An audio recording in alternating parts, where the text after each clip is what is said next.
Le flash d'information locale, présenté par Laura Sahin. Bonjour à tous et bienvenue dans votre flash d'information locale. Nous sommes le lundi 11 décembre et voici les titres de cette édition. Plusieurs opérations escargots sont en cours depuis ce matin 6h30. Près de 500 taxis marseillais sont partis de l'APHM Nord, de Plan de Campagne et de la Valentine pour bloquer tous les points d'entrée de la ville. Les taxis marseillais répondent à l'appel de la mobilisation nationale de la profession aujourd'hui. En cause, l'article 30 de la loi Finances de la Sécurité sociale impliquant le covoiturage sanitaire partagé. Rachid Boudjema, président de l'Union nationale des taxis, nous explique les conséquences d'une telle mesure au micro de Nathan Sperling. Alors nos revendications, c'est surtout pour dénoncer le projet de loi de finances qui est devenu la loi de finances de 2024, qui va obliger les patients déjà les plus vulnérables, c'est-à-dire ceux qui sont atteints d'affections de longue durée, à devoir partager leur transport au nom de l'écologie, au nom de l'économie. Ça, c'est le motif qu'on invoque, mais en réalité, c'est pour renforcer la rentabilité de certains groupes qui ont eu le temps de travailler avec les pouvoirs publics en catimini derrière et le dos des malades et le dos des taxis. On est tous égaux malheureusement devant la maladie et demain, quand on a un enfant malade, on a une personne âgée malade, on est en train de dire, il va falloir, en plus de ces difficultés, on va passer vous prendre à une heure qui sera pas convenable pour vous faire attendre dans les centres de soins au nom de la rationalisation du transport et de l'empreinte carbone. Le Téléthon, c'était ce week-end. 80 millions d'euros de promesses de dons ont été récoltés. Dans la commune d'Allo, des actions étaient organisées tout au long de ces 3 derniers jours. Marie-Christine Cianarella, adjointe à la santé et aux solidarités, est en charge des relations entre l'hôpital et les professionnels de santé, nous en dit plus au micro de Magali Barthès.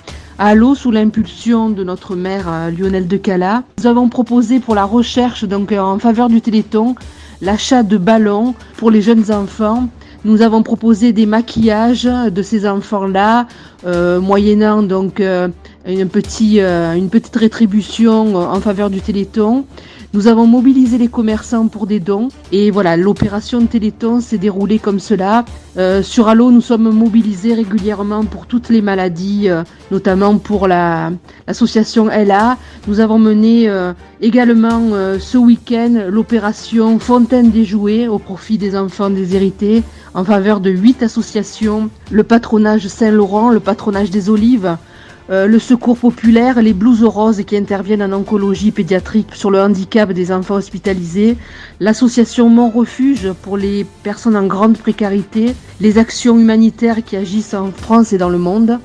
Voilà, sur Allo, nous restons mobilisés sur le Téléthon évidemment et sur toutes les opérations qui interviennent donc au profit de l'enfance, des maladies rares et également du soutien aux familles. 2 mois après l'annonce de son ouverture, la future salle de shoot fait toujours autant de débats. Une réunion publique aura lieu ce soir à 18h, puis mercredi soir pour informer les riverains et lancer un comité de voisinage au 110 boulevard de la Libération dans le 4e arrondissement. Les habitants dénoncent un manque de concertation et l'importation des problèmes liés à la drogue qui n'existent pas dans leur quartier. Les militants, pour leur part, réaffirment la nécessité d'encadrer les consommateurs. L'OM affrontait Lorient hier soir en match extérieur de la 15e journée de Ligue 1. Les Marseillais se sont imposés 4-2. Avi Assouli nous livre son analyse en demi-teinte. Écoutez-le. Hier soir à Lorient, on a vu un OM à 2 visages, brillant en première mi-temps et qui a fait très mal à des Merlus perdus sur leur terrain.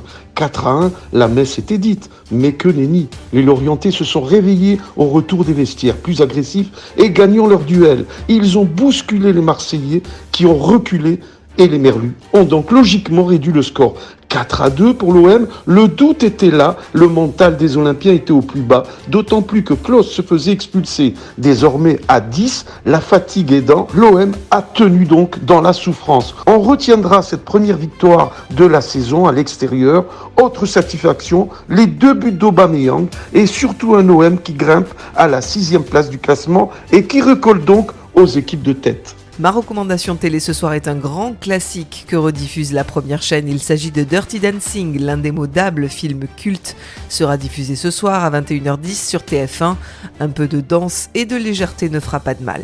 La météo aujourd'hui sur Marseille, des minimales de 13 degrés le matin et 18 degrés l'après-midi sur notre belle cité phocéenne. Elsa Charbit reçoit à 13h Didier Parakian, député des Bouches-du-Rhône. À tout à l'heure dans le rendez-vous politique de la semaine. Enfin, tout de suite après ce journal, c'est l'instant mag de Magali Barthès. Proposer de la nourriture en accès libre sur la voie publique 24h sur 24. Cette belle initiative se développe dans toute la France et elle existe aussi à Marseille grâce à un partenariat entre l'association nationale Les Frigos Solidaires et l'Agence régionale de santé des Bouches-du-Rhône. 2 frigos solidaires sont donc à disposition devant le restaurant Asabia au cours Julien et à côté de la laverie sociale au 149 boulevard de la Libération. Paul Coury, propriétaire du restaurant Asabia, nous en dit plus sur ce dispositif. A tout de suite sur Radio JM. Vous venez d'écouter le flash d'information locale présenté par Laura Sahin.